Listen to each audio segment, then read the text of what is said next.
নমস্কার, আমি ডক্টর সোহম ঘোষ, বিশেষজ্ঞ হ্যান্ড সার্জন। আমি Kolkata institute of neuro sciences কলকাতাতে হ্যান্ড সার্জন হিসাবে যুক্ত আছি। আমরা যে বিষয় নিয়ে আলোচনা করব সেটা হলো ডি কুয়ারভ্যান্স ডিজিজ।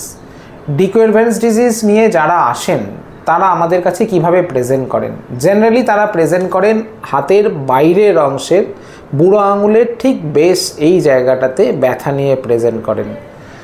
সো কেন হয় এই ডি কুয়ারভ্যান্ট টেনোসাইনোভাইটিস বা ডি কুয়ারভ্যান্স ডিজিজ?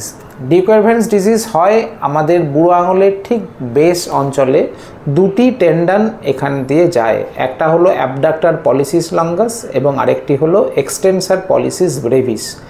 এই দুটি টেন্ডন যে কম্পার্টমেন্টের মধ্যে দিয়ে যায়, কোনো কারণে যদি এই টেন্ডন বা এই কম্পার্টমেন্ট তাতে কোনো রকম অ্যাবনর্মালিটি দেখা দেয়, তাহলে আমাদের বুড়ো আঙুলের এই মুভমেন্টে সমস্যা হয় এবং তাতে ব্যথার সৃষ্টি হয়।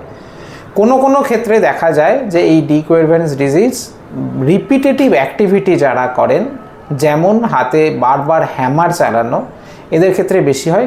কোনো ক্ষেত্রে প্রেগন্যান্সির সময়তেও এই ডি কুয়ারভ্যান্স ডিজিজের প্রবণতা বাড়ে। তো এর চিকিৎসা কী? প্রাথমিকভাবে যখন রোগীরা আমাদের কাছে আসেন, আমরা ইভ্যালুয়েট করি। ফিজিক্যাল এক্সামিনেশন মানে ওনাকে পরীক্ষা করে দেখে কিছু রক্ত পরীক্ষা, এক্সরে এবং কখনো নট ভেরি ফ্রিকোয়েন্টলি আলট্রাসোনোগ্রাফির দরকার হয়।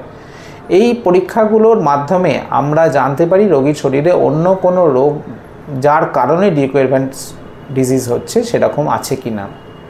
যদি দেখা যায় এরকম কোনো রোগ নেই, তাহলে রোগী যদি আর্লি স্টেজ অফ ডি কুয়ারভ্যান্স ডিজিজে আসেন, তাহলে আমরা তাকে স্প্লিন্টিং বা বেল্ট, ওষুধপত্র এবং কখনো ইনজেকশনের মাধ্যমেও চিকিৎসা করা যেতে পারে।